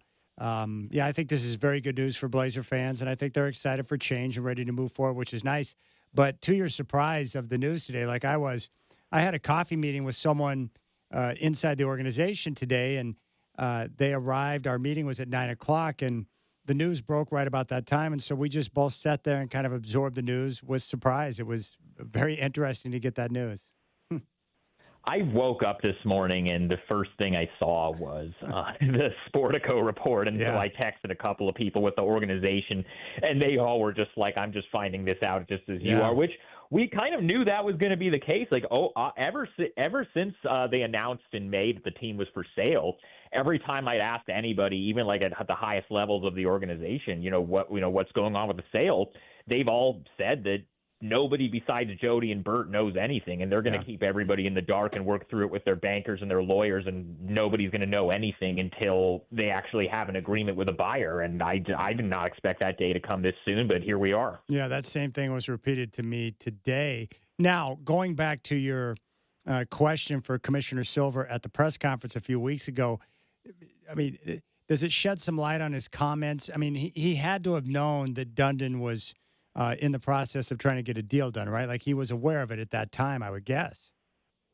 Oh yeah, the league is whenever one of these teams is up for sale, the league office because they have to vet these people, they have to, nobody's going to enter into a legally binding agreement without having some idea that the league is going to rubber stamp it or the league is going to approve it. Like, I mean, I know it's been done before that like they have an agreement with somebody and then it ends up falling apart for whatever reason, but I don't think it would get to the point of anybody of the news getting out and people being willing to confirm it and stuff if they didn't have a pretty good idea that once it does get to the point of getting voted on by the Board of Governors that there's not really going to be an issue approving it and this guy's money is being vetted and all that kind of stuff. But yeah, there's no way that Adam Silver found out about this week.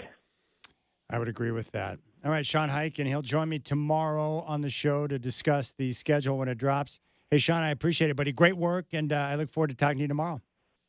Yes, sir. There you go, Sean Hiken, our Trailblazer insider from Rose Garden Report. All right. It's about time to talk some football. Tyson Alger, who covers the Big Ten and the Oregon Ducks, is going to join me coming up here in a couple of minutes. I want to get his take on the squad and what he thinks about the team as they're gearing up for defense of their Big Ten championship. I think the Ducks are going to be good, and I think they have a chance to be even better defensively, which is nice. Tyson Alger is coming up next. Sean Hiken will join me tomorrow to, focus in on the schedule. I appreciate your time, and hope you're enjoying your Wednesday afternoon. You got the Rip City Drive with Chad doing on your home of the Blazers, 620 Rip City Radio.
All right, our next guest is no stranger to Northwest sports. Knows a lot about the Ducks and the Big Ten, and with I-5 corridor and now Lookout Eugene Springfield. It's Tyson Alger who's back on the Rip City Drive. Tyson, hey, good afternoon, and congrats on your new move to Lookout Eugene Springfield. Hey, thanks, Chad. I appreciate that. Thanks for having me on today. No, it's great to talk. What's your reaction, because you're a Northwest guy, to the news that the Blazers are going to be purchased for $4.3 billion by Tom Dundon? Yeah, it makes me really wish I would have gotten into like NBA real estate maybe 30 plus years ago or so. I probably would have taken like 3.5 for it. But, me being a hockey guy, I got a lot of texts from people who were like, hey, what do you think about the Carolina Hurricanes owner? And, kind of doing the surface level stuff. Like I know they turned that into one of the more successful NHL franchises, which is equally impressive because it's been done in the Southeast. I know they've been invested in the area around that arena that they've constructed there. And, the fact that it looks like they're pretty committed to adding on additional investors with Portland roots to it, this kind of feels like best case scenario, right? For an owner that probably the vast majority of us had never even heard of before this morning. Yeah, he had never crossed my mind as a potential owner of the Trailblazers. And you're right. I think it's the best case scenario for Trailblazer fans, because I think ultimately he does want to keep the team here. And my, criteria for ownership is very simple, Tyson. Do they have a passion to win, and are they willing to spend their resources to be able to make that happen? And, he's done that with the Hurricanes, and I would imagine he'll follow the same blueprint with the Trailblazers. So I'm pretty happy about that. Yeah, absolutely. And, the fact that it happened so quickly, and I mean, obviously this whole thing hasn't happened quickly, but at least like this part, the news happened quickly. Yeah. It doesn't seem like it's going to be drawn out. Like it's a nice piece of positive news for a franchise that's kind of been treading water and in limbo ever since the whole team went into the estate.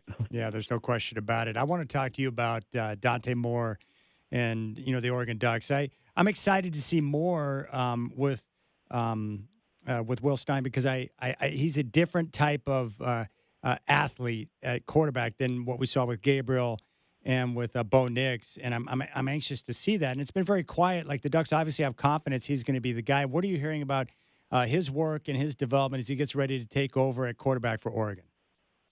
Yeah, Dante's a guy who is incredibly talented, and he has that pedigree of being a former five-star guy. And so obviously people will look at this quarterback battle and assume that it's his to win. Because it's Oregon, they're playing the cards a little bit close to the vest. But just, in the time that we've seen Dante, like we've seen those that skill set that made him such a highly sought after recruit. He's got size. He runs a lot better than Dylan Gabriel did. And I mean, just the way the ball comes out of his hands, for as good as Gabriel was last year, and maybe even Bo Nix the year before, I don't think Oregon's going to be underthrowing anybody this year. In fact, I wouldn't be surprised if Dante overthrows a few people. So, the big thing for him would be, especially in this Will Stein offense, which really requires precision and accuracy and repetition. It's going to be, keeping that completion percentage up. It's going to be taking the easy and right plays, and then using that skill set when big things develop. But this is a team that for 3 straight years has had a quarterback complete, I believe, above like 72% of his passes, which if you were to ask a coach from 20 years ago, they would have said that's insane. But that's just kind of the standard at Oregon. And a lot of what the Ducks do involves just getting the ball into their very fast and talented playmakers' hands and let them go. And if Moore can do that, I think he's going to be the guy, because we definitely know he can do the extra stuff. What would be your biggest concern with the offense? Would it be the youth at receiver, especially with the injury to Stewart, or the reshuffled offensive line that has a couple of new tackles coming in? I think it's the receivers. Look, I've seen a few of these offensive linemen that they brought in. They're very highly recruited. They were some of the best players coming out of the transfer portal, and my goodness, Chad, maybe it's because I've been covering soccer players all summer doing timber stuff, but like standing next to like the 6'8" Isaiah World, who is like 310 pounds and he kind of looks like if Zion Williamson got it in shape. Like he's just, I haven't seen somebody like that before. So like I'm pretty confident Oregon's offensive line will be pretty solid this year as long as they can gel pretty quick in the first couple weeks. Receivers interesting because because this is Oregon and because they've been recruiting at such a high level for the last 4 or 5 years, they have a lot of highly rated guys in there, but there's just not a whole lot of like proven in it. They lost Evan Stewart, who was going to be their top returning receiver. They're losing Tez Johnson, who went to the NFL. They're losing Terrence Ferguson, who was a tight end who caught a ton of passes and is off to the NFL. So we're kind of in a situation where you don't really know where all those passes are going to go to. And while there are some veteran candidates like Gary Bryant Jr., who's coming off of an injury last season and expects to feature in, but you could also see someone like DeCorian Moore, who is a true freshman, a 5-star freshman, but is probably one of the more hyped Oregon skill players coming in since I've been covering this team. So a lot of pressure on his shoulders, especially when people started throwing around like the Jeremiah Smith potential in terms of the impact he can make. But I wouldn't be surprised to see DeCorian Moore figuring heavily into this offense in 2025. We're talking with Tyson Alger here on the Rip City Drive. You know, the one thing that's exciting to me, like I know the Ducks, I think they finished around 15th nationally in defense last year, which was really good. I think they may have a chance to be better. I'm excited about that defensive front, the pass rush and the defensive tackles, especially with Amari Washington and Bear Alexander coming in from USC. What do you think about that group up front, maybe being a little more stout against the run this year? Yeah, I think Amari and Bear are going to be quite the combo up the middle.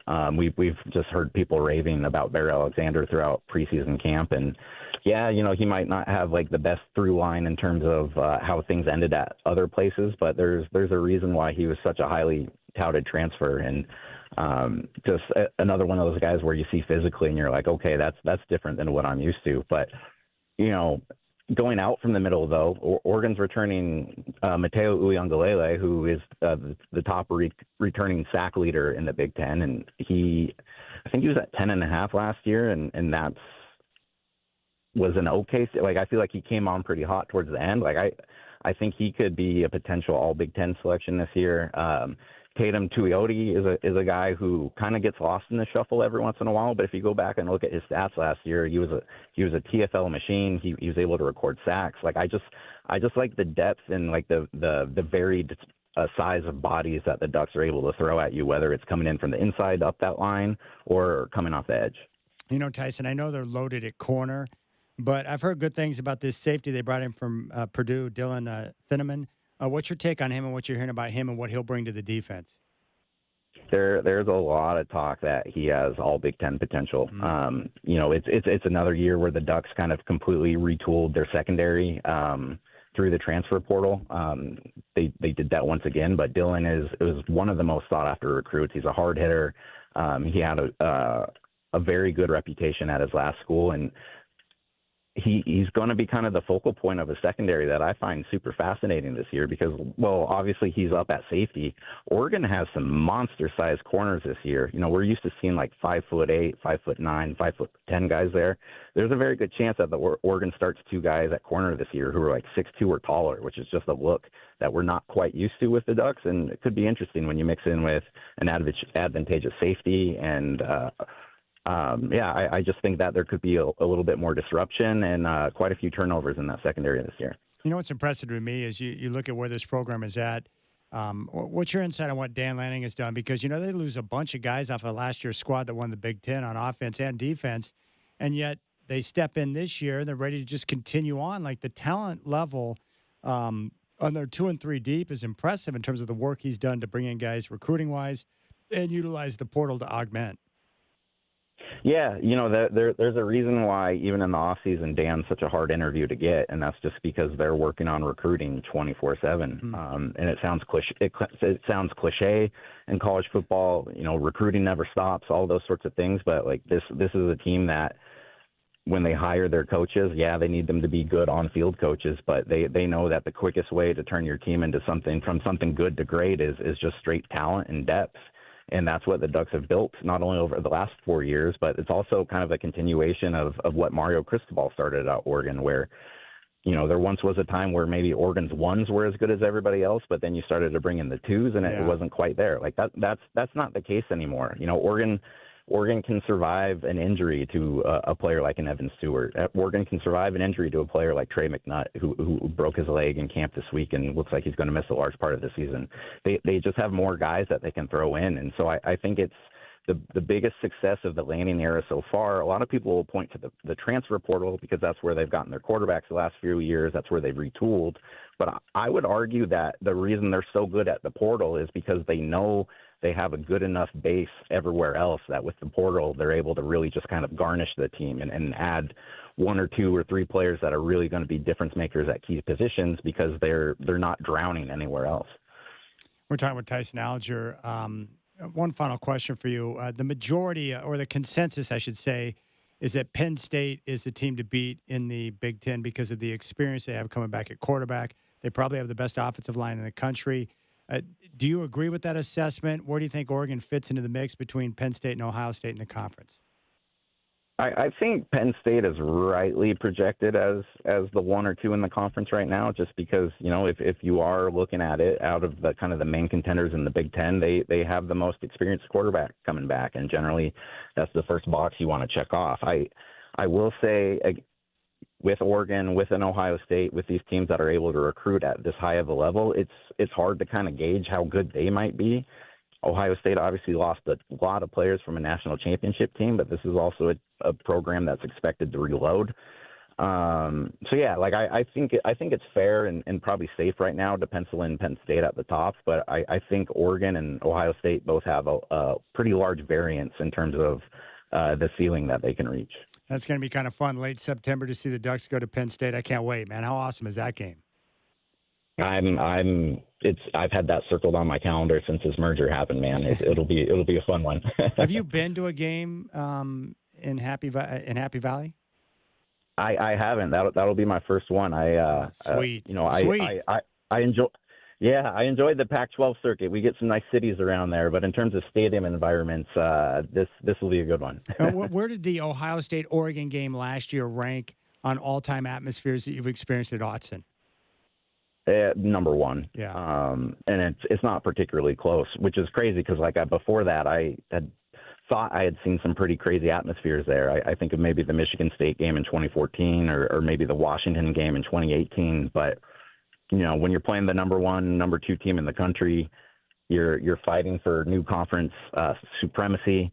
And the way that they won that game, yeah, nothing touches that. And even as good as the Ducks could be this year, I don't think anything's going to touch that for quite some time. That's great. All right. Tyson Alger is with us. He's now with Lookout Eugene Springfield, I-5 corridor. He's also got great insight on the Blazers' new owner with his hockey background. Hey, Tyson, man, I appreciate the time. Great to catch up, and enjoy the rest of your summer, my friend. Hey, absolutely, Chad. Thank you. You got it. There you go, Tyson Alger. Get a little football talk in. We've kind of broke down the Tom Dundon buying the Blazers deal. Tomorrow the schedule is going to drop. The only downside of the schedule coming out is that I get to look at the schedule and then place every game into my calendar and then let it sink in that my life for 6 months is going to be nonstop work. That's the only downside. And I'm not complaining. I'm just saying that based on the way that the job works is that 6 months out of the year, it's nonstop. Go, go, go. And I enjoy the summertime so much because it's a different speed and the weather's better. And I'm not ready to give up on summer yet. And I'm enjoying playing golf. But, man, it's going by too quick, way too quick. And I like Tyson Alger, too, man. The Ducks are going to be good. I just am impressed with the work that Lanning has done to where they can lose so many guys off of last year's squad, including quarterback, and they just reload. They just drop some more bullets in the chamber ready to go. That Penn State-Oregon game is going to be freaking awesome. I will not be there, but I know people that will be there, including Daniel and Gresham. He dropped like $450 on a ticket to go, to get into the stadium. I love going to different college football towns. It's one of my favorite things to do. Such a good experience. Check out the atmosphere, the tailgating, the local flavor to see what's going on. You can't beat that. Telephone number 503-248-0620. You can hit me up on social at Chad and Rip City. And, yeah. What else we got going on? The extended forecast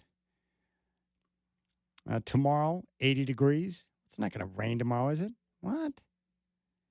I don't need rain right now. It's freaking August, for crying out loud. Let's see here. What do we got going tomorrow, Thursday? Cloudy with light rain developing after midnight. Low around 65. Well, there you have it. I just don't want any rain right now. Don't need that. Let's see here. What time's that rain potentially going to come in? Not until later. That's good. We're good. Nothing will be impacted tomorrow, which is nice.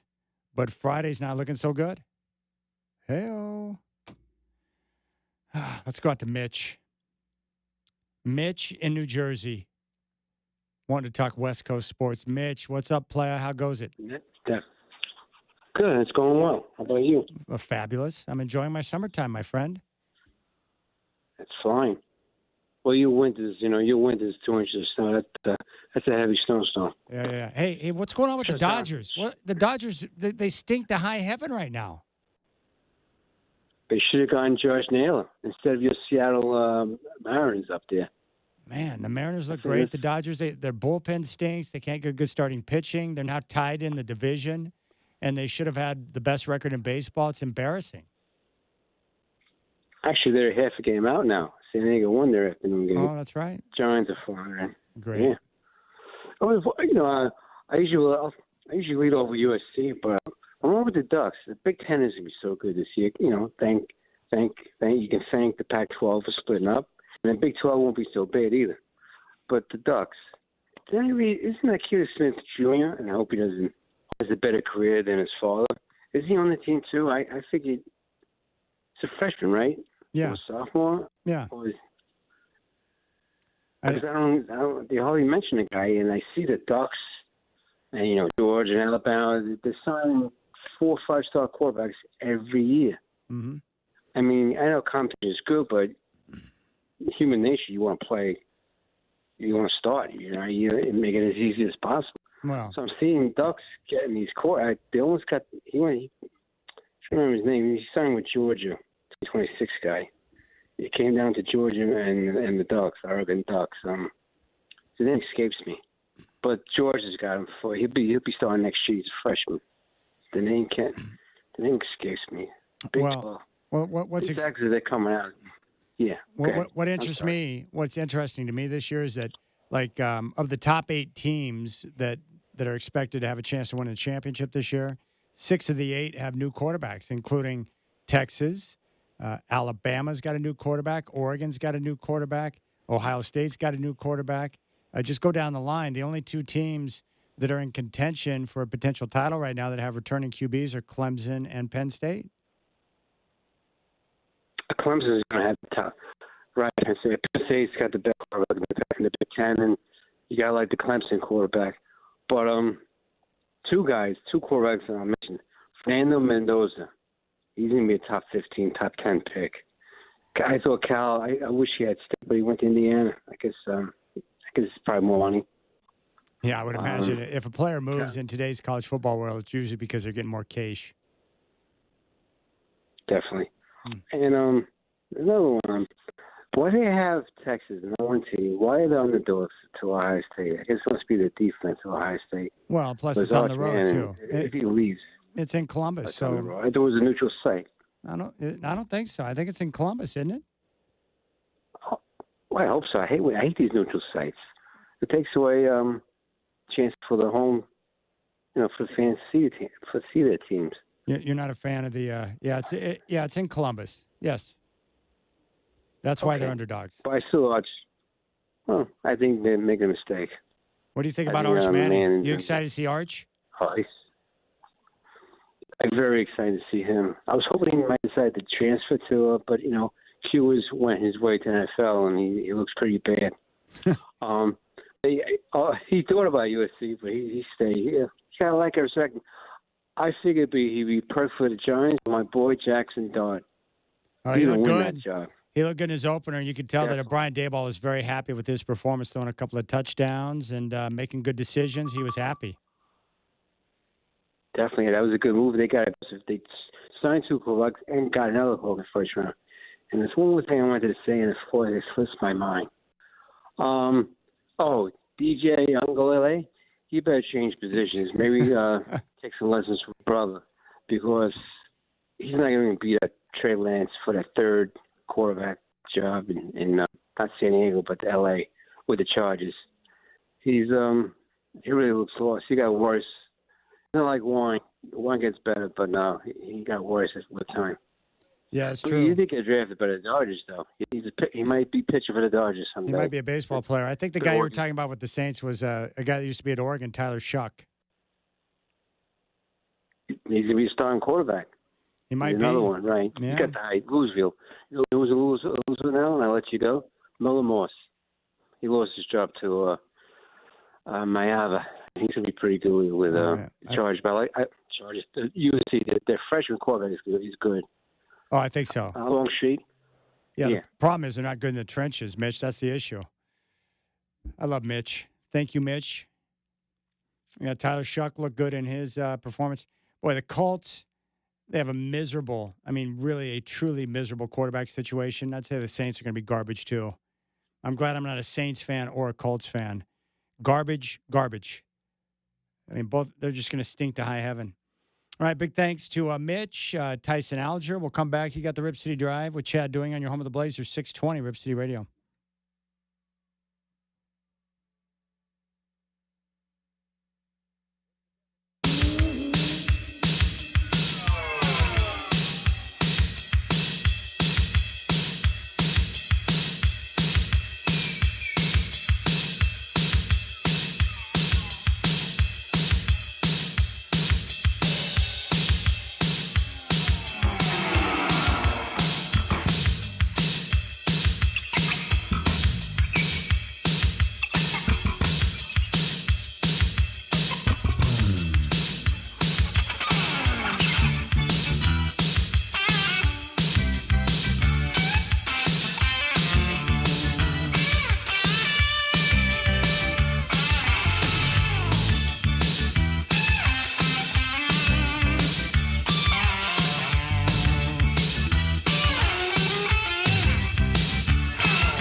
All right, tomorrow,